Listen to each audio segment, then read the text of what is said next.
Boa tarde a todos.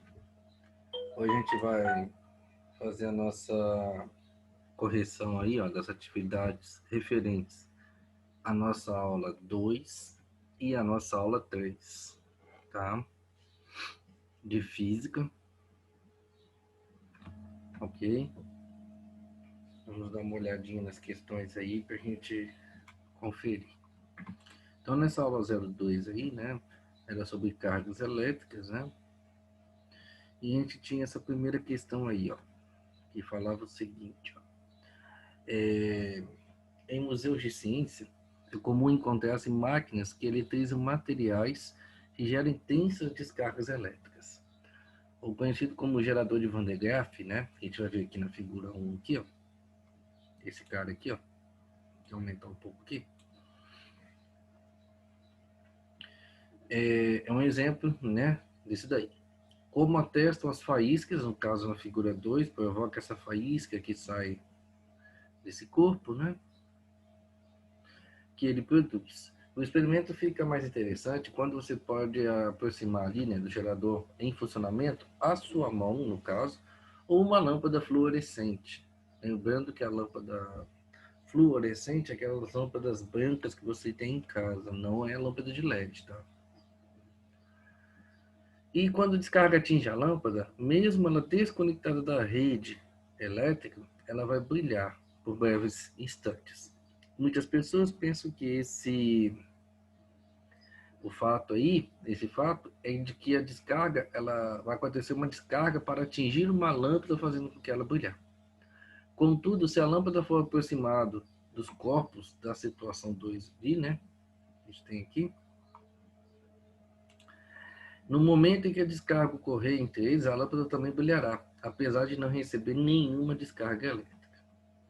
A grandeza física associada ao brilho instantâneo da lâmpada fluorescente por estar mais próxima de uma descarga elétrica, gente, isso só vai acontecer graças ao chamado campo elétrico. Né? O que seria esse campo elétrico? É uma região em volta de um corpo eletrizado, tá? Ou seja, em volta dessa bola que você está vendo aí, existe um campo elétrico formado com várias cargas elétricas nessa região. Isso no meio externo, no ar, no caso, né? Ok? Então, quem faz com que ela possa brilhar nesse momento é o campo elétrico ali em questão. Na questão 2, dois corpos A e B de materiais diferentes, inicialmente neutros e isolados de outros corpos, são atritados. Como a gente já viu ele em outra aula, quando atrita-se dois corpos, se chama-se eletrização por atrito.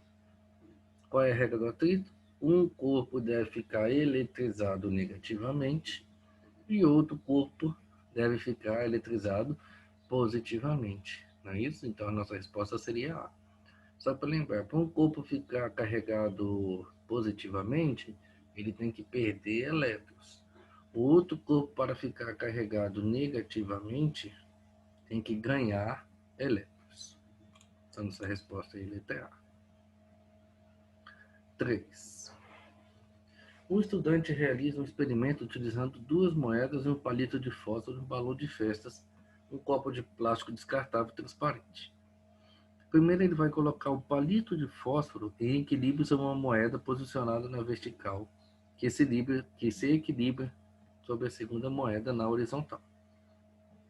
Em seguida, ele cobre o sistema com um copo descartável. Em outro momento, ele infla o balão e esfrega no próprio cabelo. Por fim, ele aproxima o balão do palito de fósforo pelo lado de fora do copo de plástico e movimenta o balão em volta do copo. Como resultado, ele pode observar que o palito de fósforo vai girar sobre a moeda, acompanhando o movimento do balão. Lembre-se, gente, quando ele atritou o balão no cabelo, ele fez com que o balão ficasse com uma carga negativa, tá? Eletrização por atrito, tá? Qual é a explicação para o fato de o palito acompanhar o movimento do balão? Gente, o balão, então, depois do atrito, ele vai ficar eletrizado. Ao aproximar do palito de fósforo, ele vai atrair o palito por estar neutro através de uma coisa chamada indução eletrostática, não é isso? Como o palito é neutro, ele tem tanto cargas positivas quanto negativas. Quando você aproximou o balão, se ele estiver carregado negativamente, você vai atrair as cargas positivas do balão para próximo, atraindo esse palito através dele. Então, nossa resposta correta é a letra D. Próxima questão aí, ó. Em uma manhã ensolarada, uma jovem vai até um parque para acampar e ler. Ela monta sua barraca próxima de seu carro, de uma árvore e de um quiosque de madeira.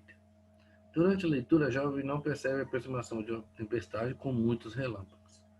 Qual é a melhor maneira dela se proteger dos relâmpagos?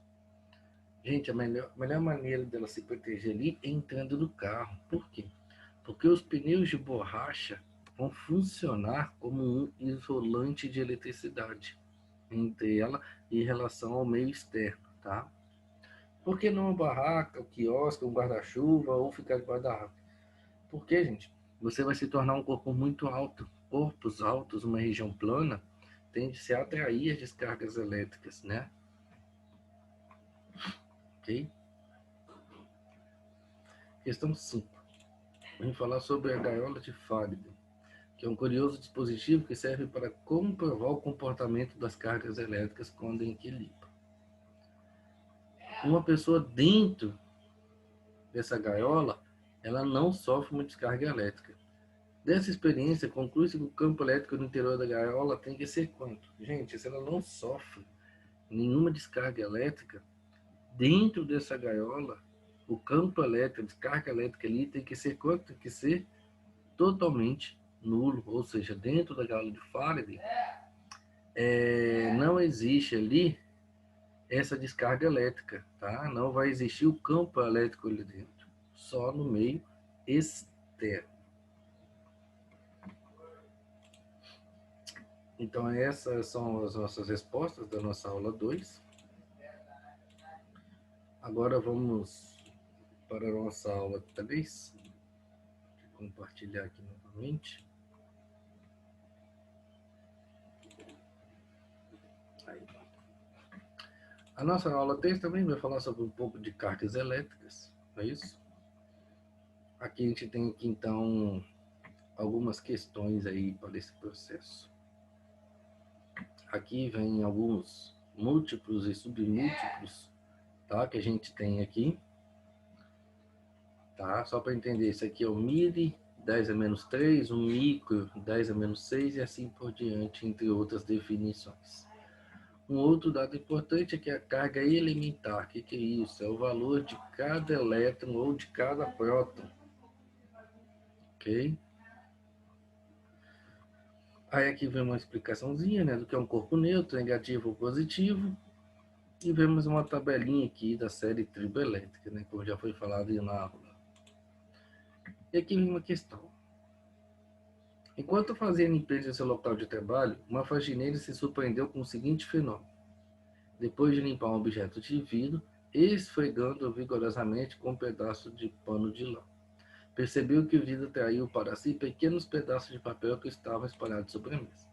Então, gente, quando ela fez isso, ela acabou fazendo o atrito entre o pano e o vidro. Qual é o motivo da surpresa da faxineira? Consiste em que fato? Gente, simples, né? Quando tem um atrito entre o vidro e a lã, um perdeu elétrons e outro ganhou. Ou seja, um desses corpos ficaram carregados negativamente. Então, os dois corpos ficaram eletrizados. Então, isso faz com que o vidro possa atrair pequenos pedaços de papel, já que ele ficou eletrizado após ser esfregado com um pano, né? No caso, no atrito que ocorreu ali. Lembre-se sempre, no atrito um corpo fica positivo e outro negativo. A 2 aí vem falar sobre como funciona uma máquina de Xerox, né? Vem falar um pouco sobre fotocondutores, que são materiais com propriedades isolantes no escuro, né? Porém, quando são expostos à luz, eles viram um material condutor, né? Aí vem nosso pequeno texto. Agora vamos para a nossa questão. Fala o seguinte: o texto acima se refere a uma aplicação do fenômeno de eletrização, pois é graças a ele que o toner adere ao cilindro metálico mencionado. O processo de eletrização pode ocorrer de 3 formas distintas: atrito, indução e contato. Mas todos os processos têm algo comum. É correto afirmar o que há em comum entre os 3 processos. Gente, os 3 processos sempre vão deixar o corpo eletrizado. O que é um corpo eletrizado? Ele tem que ter ou mais cargas positivas ou mais cargas negativas. Então vai haver um desequilíbrio entre o número de cargas, tanto positivas quanto negativas. Terceira, quando atritamos uma régua de plástico com um pedaço de lã, o que vai acontecer? Primeiro, fazemos com que a régua de plástico fique carregada com cargas elétricas e o pedaço de lã neutro? Não, está errado. Se está atritando, um corpo tem que ficar positivo e outro negativo. 2. Fazendo com que a régua de plástico fique carregada com cargas elétricas e o pedaço de lã carregado com cargas elétricas contrárias. Ok. Né? Verdadeira essa questão aqui. Terceira.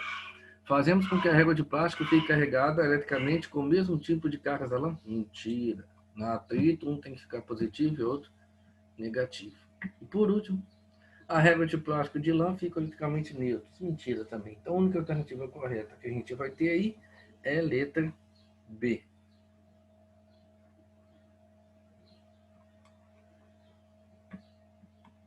Quatro.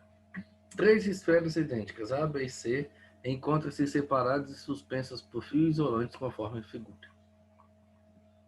Gente, se A aproximar de B e acontecer isso aqui, ó, elas se separarem. Para elas se separarem, as duas têm que ter o mesmo sinal de carga. Ou seja, ou as duas serão positivas ou as duas serão negativas. Se B aproximar de C, B pode ser positivo ou negativo. Então C tem que ser um sinal de carga contrário ou ele está eletricamente neutro. Né? Então, se eu tenho ele neutro, eu tenho essa opção na situação 1 e na situação 3. Então, nossa resposta correta, né? Quais são as possibilidades verdadeiras? 1 e 3. 5. Em uma aula de física foram utilizadas 2 esferas metálicas idênticas, x e y. X está suspenso por um fio isolante na forma de um pêndulo, e y fica sobre um suporte isolante conforme representado a figura abaixo. As esferas encontram-se inicialmente afastadas, estando x positivamente carregado e y neutro. Considere a descrição abaixo dos procedimentos para demonstrar possíveis processos de eletrização e depois marque a resposta correta. Primeiro, a esfera Y se aproxima de X, sem que ela se toque. Nesse caso, verifique experimentalmente que a esfera X é pela esfera Y. Gente, nesse caso ali, ó, X tem que ser atraído, né? Por quê? Ó? A esfera Y aproximada de X, sem se tocar, ou seja, indução. Nesse caso, a esfera verifique experimentalmente que a esfera X é atraída. Então, aqui, ó, pela esfera Y, através da indução, né? E segundo, lembre-se que X estava positivo, hein, pessoal? Falou lá em cima do texto. A esfera Y é aproximada de X sem que se toque. Enquanto mantida nessa posição, faz uma ligação da esfera Y com a Terra, usando um fio condutor. Ainda nessa posição próxima de X, interrompe-se o contato de Y com a Terra, então afasta novamente de Y e X. Nesse caso, Y tem que ficar o quê? Negativo, porque X era positivo, ele atraiu cargas elétricas negativas da Terra para o corpo Y. Tá? Então, fica negativamente carregada. Resposta letra C. Beleza, pessoal? Então, aqui a gente vai encerrar nossas correções da aula 2 e 3 de Física. Abraço a todos.